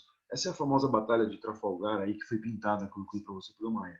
E nessa Batalha de Trafalgar, portanto, Napoleão ele toma um couro dos ingleses, ou ele foi mau estrategista, ou a França era muito melhor por terra e a Inglaterra é muito melhor pelo mar, como vocês queiram aí, né, delimitar tudo isso. O importante é que o Napoleão percebe que o grande concorrente da França é a Inglaterra. A Espanha está subjugada e dominada pelo Napoleão, certo? A Europa vai ser subjugada pelo Napoleão. As monarquias que resistiam, que eram do antigo regime na Europa, estão todas se cagando, se borrando pelo avanço do Napoleão. E a França está se transformando num puta de um Estado. É isso. O que significa se transformar num baita de um Estado? Ser, portanto, industrial. Sair daquele antigo regime, de ter colônias, blá, blá, blá, blá, blá, blá, blá, blá. Né? Lembra que no meio da Revolução Francesa, a gente vê emergência de independências na América. Agora, com Napoleão Bonaparte, a gente vê o caso do Haiti, por exemplo. Certo? Os levante no Haiti, ex-escravizados, né? Os caras se proclamam o fim da escravidão, tomam o poder ali no próprio Haiti. Não faz sentido a França, lutando por liberdade, por igualdade, por fraternidade, querer a volta da escravidão. Foi uma fase durante a Convenção Nacional do Terror Jacobino, lá que a gente chama de terror, mas a fase da República Jacobina, da esquerda, portanto, com o voto universal, a abolição da escravidão. Lá no meio, no início da Revolução Francesa. Então, aboliu-se a escravidão. Aí, depois volta a escravidão. Então, tem grupos dentro da França, poxa, eu preciso da escravidão, não quero isso daí. Ele vai resistir, mas vai acabar. As independências mostram, portanto, que o Napoleão, porra, peraí, não dá mais para viver daquilo. Eu preciso transformar a França. E a França vai se transformar numa baita de uma potência industrial. Se transformar numa baita potência industrial é competir com a Inglaterra diretamente. Competir com a Inglaterra leva à guerra. A guerra por mercados. Vou fechar a Europa. Ano seguinte, após a derrota, portanto, então Napoleão Bonaparte, né, derrotado aí na Batalha de Trafalgar em 1805, no ano seguinte ele baixa um decreto chamado Decreto de Berlim, ou então conhecido por nós como bloqueio continental. Nisso, a gente tem o nosso amigo Dom João, em Portugal. Dom João era conhecido como príncipe regente, certo? Lá em Portugal, ele é o nosso amigo que está lá, o príncipe regendo Portugal, porque a Dona Maria, que era o pai, a mãe dele, foi considerada louca, a gente já teve essa conversa. E Napoleão está tomando a Espanha e indo em direção a Portugal. E aí, o que acontece? O rei Dom João começa a negociar com Napoleão, só que ele tem o rabo preso com a Inglaterra. Putz, grila, e agora? Dom João se vê, portanto, né? O Dom João percebe-se agora numa cilada. Ou eu fico com a Inglaterra, ou eu sou invadido por Napoleão Bonaparte. Né? O Napoleão ele fala que vai fazer amigos, como ele ia fazer na Espanha, mas no final a gente já percebeu, ele vai lá e derruba o rei mesmo, acaba com o antigo regime. Então, o que a gente vai fazer? O Dom João ele vai ser um cara muito hábil nesse sentido de lidar com esses dois lados. O Dom João, portanto, ele tem que decidir. Ou eu vou agora me submeter ao bloqueio continental, que significa todas as possessões da Europa continental não podem ter agora contato comercial com a Inglaterra, zero. Todas as lojinhas ou todos os comerciantes ingleses devem ser expulsos do território continental, ou seja, de Portugal, e Portugal tinha muito, desde 1703 tinha lá o Tratado de Methuen, que era o Panos e Vinhos e vários outros, e a Inglaterra pressionando, falou, peraí, eu domino o oceano, e quem domina os mares aí, né, domina as colônias também. Então, peraí, você vai perder sua colônia, Portugal. E Dom João acaba, né, se decidindo por esses dois lados. Como a gente sabe, a Inglaterra oferece, portanto, a proteção da família real. Para o rei, obviamente, é melhor, eu continuo sendo rei, eu não sou derrubado, né, pelo Napoleão Bonaparte, continuo rei, mantenho minha colônia com a defesa da Inglaterra. E o Dom João daria para a Inglaterra regalias e liberdades, portanto, comerciais com a colônia, que a gente já não pode mais chamar o Brasil de tão colônia assim, que vão ser a abertura dos portos de 1808, certo? Com a chegada da família real aqui, e os tratados de navegação e comércio que prosseguem durante toda a década de 1810. Dom João, portanto, decide-se no finalzinho de 1807, passa o fim de ano no mar e chega no Brasil em 1808, em Salvador primeiro. No meio do oceano, eles dão uma pausada lá e vem para o Brasil, vem para o Rio de Janeiro a Dona Maria e a Carlota, o Rio de Janeiro e prepara tudo para a chegada do rei, que primeiro ele dá uma paradinha na Bahia, né? Que ele primeiro vai curtir um axé na Bahia e depois ele vai para o Rio de Janeiro. Por que o cara vai pedir primeiro para a Bahia lá? Para curtir um axé? O que significa isso? Significa que a Bahia era, portanto, a primeira capital, ainda era um polo economicamente importante e o Dom João precisava, né, do apoio daquele grupo lá do Nordeste do Brasil para chegar aqui. Ele chega no Rio de Janeiro, gente, que era um Rio de Janeiro colônia, que não podia ter manufatura, que não podia ter isso, que não podia ter aquilo, que tinha escravos, e blá, blá, blá, blá, blá, blá. Sai de uma Europa convulsionada pela Revolução Francesa, com ideias de liberdade e igualdade, e vem para o Brasil. Portanto, vem toda a corte, ele arranca todo o banco, o dinheiro, tudo, enche os cofres do navio lá e vem para cá. Ele e cerca aí de 15, dizem até 20 mil pessoas, a corte toda, portanto, foge de Napoleão ou não é derrubado pelo Napoleão Bonaparte. E aí a gente começa a falar sobre o Brasil. Pô, eu posso chamar o Brasil de colônia? Se o rei agora está aqui, o Brasil passa a ser agora, o Rio de Janeiro passa a ser a capital do Império Português? Como é que eu vou chamar isso daqui de colônia? O Brasil, se é uma colônia, a colônia não pode comercializar com qualquer um. E o rei, portanto, aqui no Brasil, declara o comércio aberto às nações amigas. Qual que é a nação amiga de Portugal? Agora, peraí, Espanha está tomada pela França. Rússia está em guerra com Napoleão. Itália, tomada pelo Napoleão. Tomada pelo Napoleão. Sobrou a Inglaterra. Certo? Então, o Brasil está fazendo comércio com quem pode, com a Inglaterra. Então, o Brasil pode comercializar com outras nações? Então, a gente pode chamar disso de colônia, certo? Reformas administrativas, privilégios distribuídos aqui para quem era colônio agora. Ele vai dar, olha, você era colono, o cara tinha uma baita de uma fazenda, né, estruturas de fazenda, o rei vai pegar uma dessas fazendas para viver. A corte que vai chegando aqui também vai querer, porra, peraí, eu quero já me estabelecer em algum lugar que está colocado. O Rio de Janeiro tem até o tal de uma novidade lá, que a galera vai chegando no Rio de Janeiro e vai tomando, né, as casas das pessoas, expulsando, olha, peraí, agora chegou a corte do Rio de Janeiro e vai tomando, é do rei, essas aqui são casas do rei, casas da corte, e ele vai distribuir casas para a corte. Imagina, 15 mil pessoas, né, que chegam e tomam a casa de outras 15 mil, né? E uma sociedade, portanto, escravocrata, não tinha escravos na Europa, certo? Agora essa corte aqui vai conviver com escravos. Vai construir teatro, vai trazer todas aquelas necessidades, criar cargos públicos aqui no Brasil. Ou seja, vai ter uma estrutura que precisa ser desenvolvida aqui, na colônia, que não é colônia.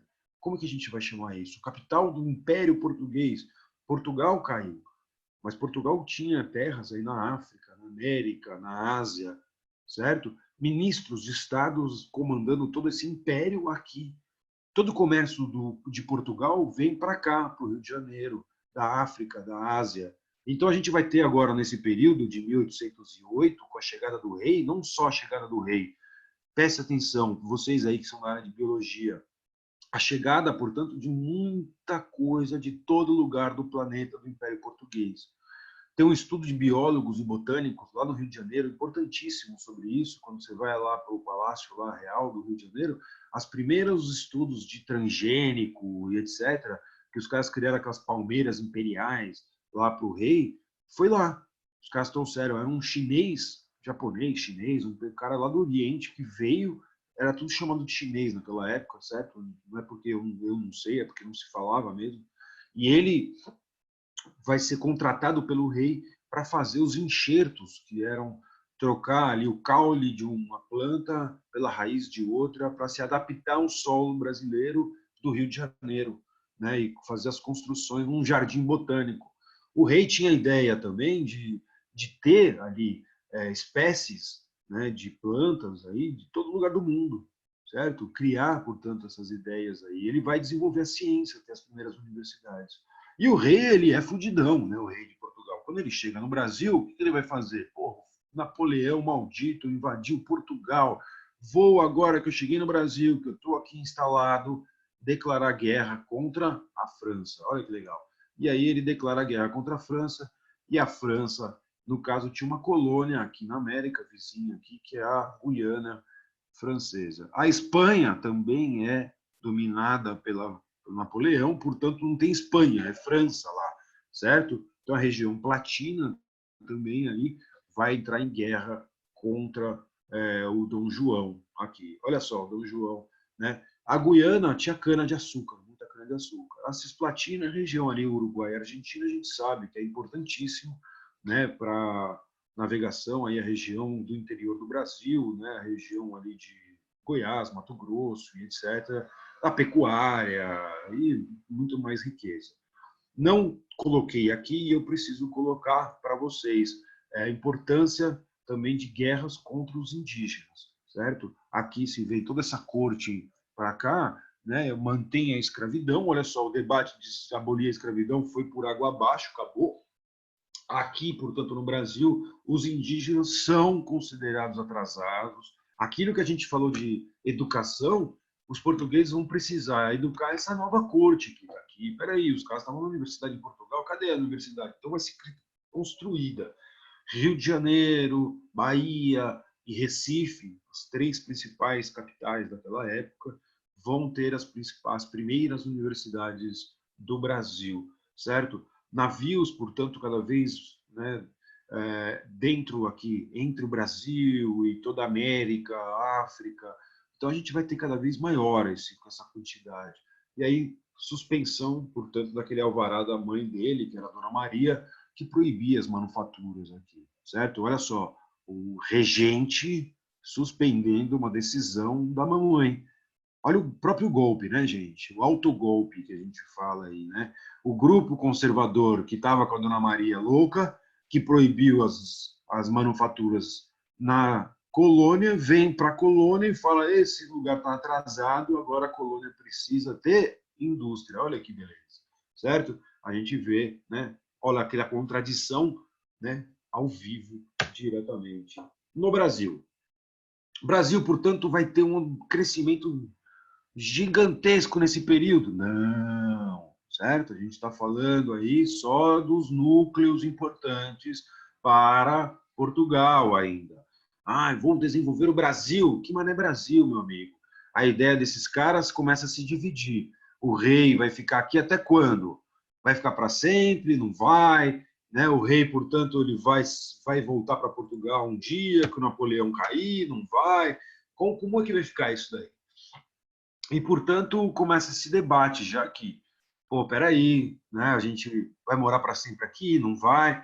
Dona Carlota Joaquina, esposa de Dom João, ela falava desde o primeiro dia que chegou, que queria voltar, certo? Ela faz parte aí, Dona Maria, Dona Carlota, símbolo do grupo conservador aí, da volta, do retorno para Portugal. Só que em Portugal tem uma galerinha que fala assim, aquele rei vai voltar? Aquele cagão que fugiu daqui vai voltar para Portugal e vai comandar tudo isso aqui, e nós que ficamos aqui, que a gente se ferrou aqui, ó, na mão de Napoleão, certo?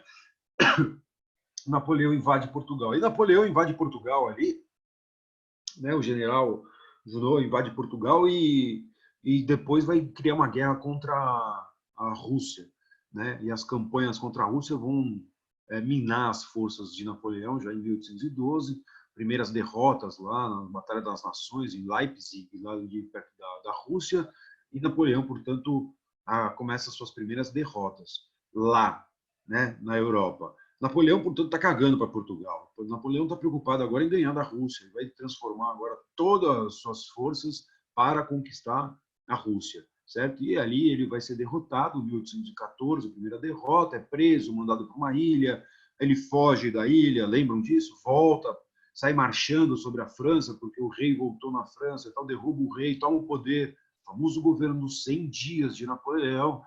E aí ele tenta de novo o quê? Peraí, agora eu vou derrubar os malditos ingleses. E entra numa batalha fenomenal contra os ingleses. Ele toma o seu segundo pau contra os ingleses na Batalha de Waterloo, derrotado finalmente e debandado lá para uma ilha onde ele vai morrer. Dizem, né, que ele morreu lá na ilha de Santa Helena. Então fica lá o Napoleão Bonaparte. Fim do Napoleão lá na Europa, vai ter o famoso Congresso de Viena em 1815, certo?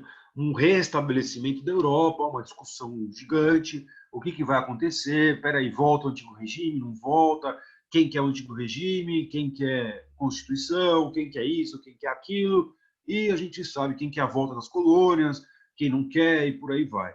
Enquanto isso, o Brasil tinha mudado.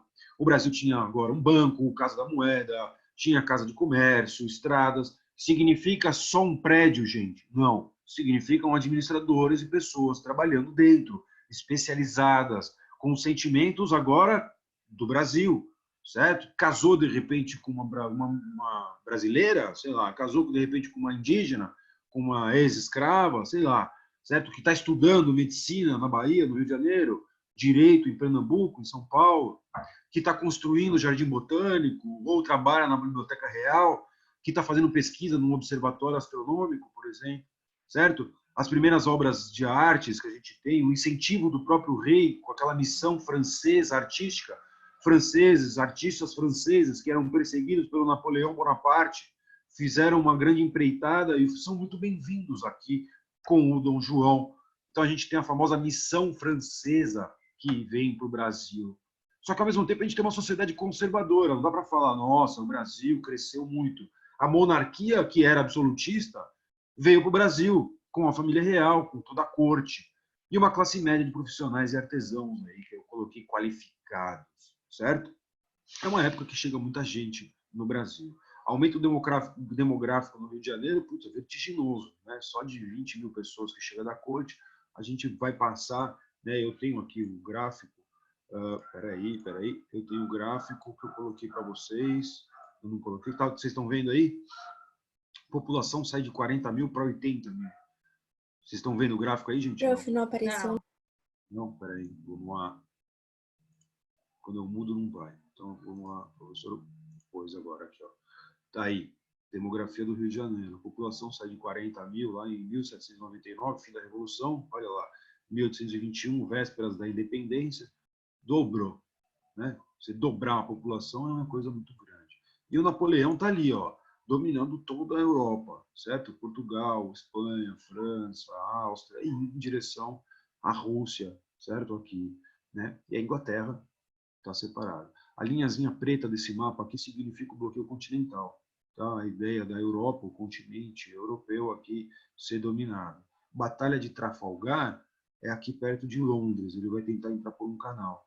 E a última batalha de Waterloo é aqui, nos Países Baixos, Holanda, Bélgica, Luxemburgo. Vocês conseguem ver meu mouse aí? O mouse aparece, então, aqui nessa regiãozinha, certo? O rei de Portugal tinha suas relações com a Inglaterra. O rei de Portugal está vendo as tropas francesas entrando aqui, derrubando o rei em Madrid, tomando toda a região aqui da Espanha e vai tentar entrar aqui pelo sul de Portugal. O rei foge, pica a mula de Portugal e aí os franceses entram lá. Está acabando nossa aula, na verdade acabou, né, gente? Certo? Não é isso? Vai entrar outro professor e devo estar tomando bronca. Aí está a viagem de Portugal, do rei, certo? Ele para algumas ilhas, nessas ilhas e por aí vai. E aí a próxima aula eu começo a mostrar um pouco mais desse Dom João aqui e um pouco mais desse Brasil, ó. E a escravidão e o século XIX está muito ligado à história do Brasil, certo? A gente vai ter que falar muito disso. O Brasil é o lugar onde mais se recebeu aí africanos, e africanos que vêm dessa faixa aqui do Golfo da Guiné, certo? Quase que uma grande parcela vem daqui e a outra parcela do outro lado da África, que a gente chega. Turminha, só para não deixar aqui, eu sei que eu tomei espaço e o professor vai me xingar, mas eu já tomo um xingamento de uma vez só. Olha aqui, ó, YouTube. Para quem gosta de quadrinho, quiser aí, sabe, são videozinhos de 5 minutos, ó. Tá vendo? Certo? Chama Dom João Carioca. Né? Certo? Quem quiser assistir, eu vou deixar sem som para vocês me ouvirem. Quem quiser assistir, são quadrinhos, é um livro, né, que é feito por uma historiadora muito legal, que chama Dom João Carioca. A Lilia Moritz Schwartz e um cara chamado Spaca, que é um quadrinista muito legal. É um livro, vocês estão vendo, que o cara fez meio que um vídeo animando aí o livro e vai contando a história. meio que com piadas, meio que por aí vai. Certo? O legal desse livro, gente, que é feito por uma historiadora, e algumas imagens são baseadas nessas obras que eu mostrei para vocês, reais. Então, são quadros da independência, etc. E ele cita embaixo, esse quadro foi tirado não sei de onde. Então, eles fizeram meio que um cartoon daquilo que já existia lá, para quem quiser pesquisar. Tudo bem, gente? Deixei os exercícios, eu vou fechar esse PowerPoint e mandar para o Rubão para ele passar para vocês. Tá aí, ó, é Dom João no Brasil, Dom João Carioca. Dom João no Brasil, Dom João Carioca. Quem quiser assistir, são vários, de 5 minutinhos, vai assistindo, até para a história geral, para a Revolução, para a época do Napoleão e para agora. Tem bastante coisa para vocês estudando. Tudo bem? Dúvidas? Fechou? Alguma coisa? Galerinha, bom feriado, bom dia do trabalho para vocês, bons estudos. Aquela ideia lá de vocês, se vocês quiserem, me chamam, a gente bate um papo, faz dúvida, plantão de dúvida, aula. Aqui eu tenho conteúdo para cumprir. Se vocês quiserem, 1 hora à tarde, um fim de semana, a hora que vocês quiserem, a gente senta e tira aí, sei lá, olha, como que eu estudo, professor? Como é que eu posso estudar? Como é que eu faço isso? Vocês me mostram o que vocês estão fazendo? Ou a gente vai explorar um pouco, se aprofundar um pouco mais em história, como vocês quiserem. De todo jeito, contem comigo. Beleza, gente? Combinado? Boas aulas para vocês. Beleza. Valeu, professor. Abração. Beleza, obrigada, prof. Bom final de semana. Valeu, obrigado. Um beijo.